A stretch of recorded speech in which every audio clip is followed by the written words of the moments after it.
I will deposit the fees as soon as possible, sir. কি বললা তুমি? I call back. তমা, তুমি এখানে? তোমার মা কোথায়? ম্যাম, আমার মা অসুস্থ তো, তাই আমার মার বদলে আমি আসছি এখানে।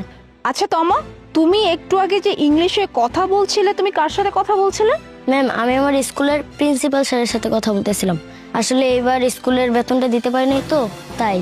ও আচ্ছা, তো তুমি কোন ক্লাসে পড়ো? ম্যাম, আমি ক্লাস 4-এ পড়ি। বাহ, ভালো তো। কোন স্কুলে পড়ো তুমি? ম্যাডাম কোথায় আর পড়বে, কোনো সরকারি স্কুলে পড়ে। একটা ছোট লোক ঘরের মেয়ে, আর কোথায় পড়বে? এরকম 2-4টা ইংলিশ ম্যাডাম এখন সব স্কুলেই শেখায়। আপনি শুধু শুধু কিউরিসিটি দেখাচ্ছেন। মিস্টার আলিফ, আপনি কেন কথা বলছেন না? আপনি কি দেখতে পাচ্ছেন না আমি ওর সাথে কথা বলতেছি? প্লিজ আপনি ওখানে চুপচাপ দাঁড়িয়ে থাকুন। আচ্ছা বলো তো তমা, তুমি কোন স্কুলে পড়ো? অক্সফোর্ড ইন্টারন্যাশনাল স্কুলে পড়ি। কি? Oxford international school? কি বলো? এত বড় একটা ইংলিশ মিডিয়ামে তুমি পড়াশোনা করো?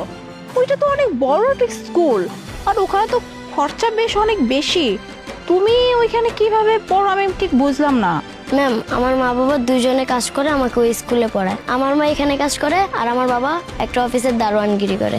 আর ম্যাম, আজকে আমার মা অসুস্থ তো, তাই আমার মার বদলে আমি আসছি কাজ করতে। বাহ, বেশ ভালো তো।